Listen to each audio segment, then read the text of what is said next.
whatever the conditions, just go fishing anyway. I was up bright and early this morning, no need for an alarm. Quite frosty, quite cold. It'll pick up later when the sun pops its head over the horizon, but for now, quite a chilly start to the day. I've got a bait in the water. I'm watching that little orange tip, and I'm just about to pour me a cup of tea. The first one of the day as well. I don't know if you're a coffee drinker or you prefer tea, or maybe something else. Maybe you're into the more exotic teas like the green teas and all the flavours. I'm very much a traditional tea drinker. English tea, breakfast tea. I think this is Yorkshire tea at the moment, but whether it's PG Tips, Yorkshire tea, or whatever it may be, I'll tell you something. The first cup of tea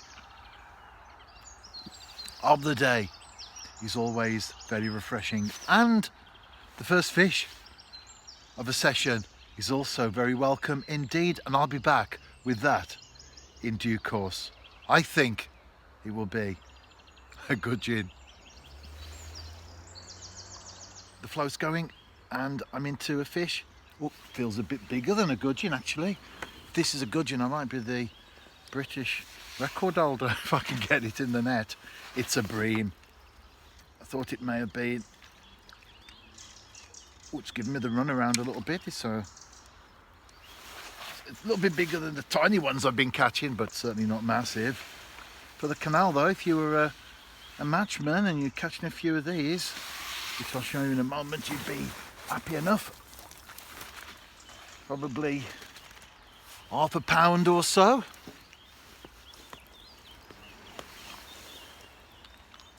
Caught on a, maybe a little bit bigger. Caught on a white maggot. It's been very slow. I've been on the bank about half an hour, just that one bream. I'm getting a few little dips on the float now, hoping of course that they develop.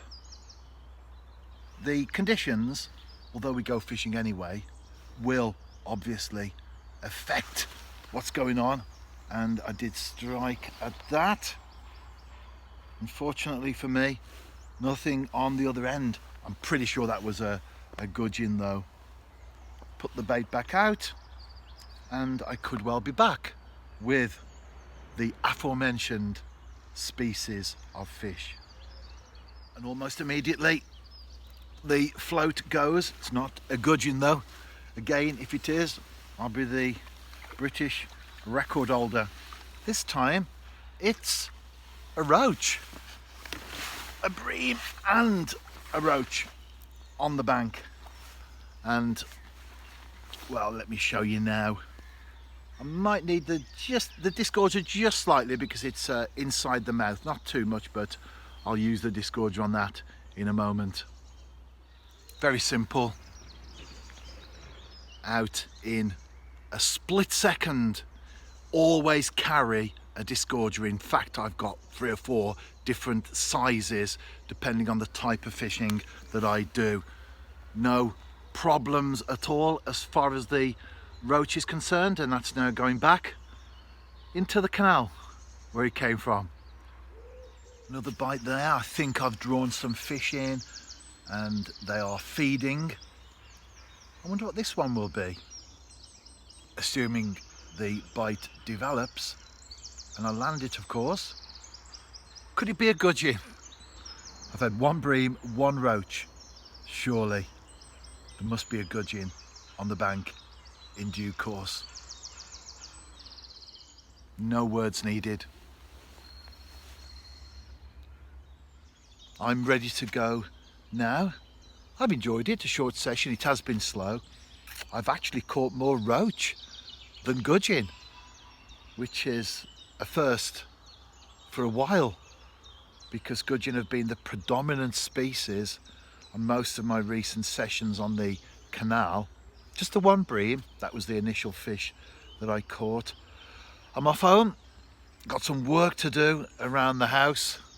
I'll put this video on YouTube and then post the blog entry that goes with it on my website. I started blogging the first Saturday in July 2003, and initially it was a Saturday affair. Then it became a couple of days a week. Now it's every day. So Saturday is always a special day, as it were, in terms of my own personal blogging, because every Saturday that I post is another one on the ever growing list of weeks that I've been blogging. So why not check out my site? And then later this morning I'll be on my way to Bala for a JD Cymru Premier. That's a top flight of Welsh football game between Bala Town and the New Saints. Following that, I'll drive home. No team bus today, so driving there and driving back. I'll be back home and I'll be carrying on burning the midnight oil. A very different life to perhaps the 9 to 5, Monday to Friday type job. But you take whatever life throws at you, don't you?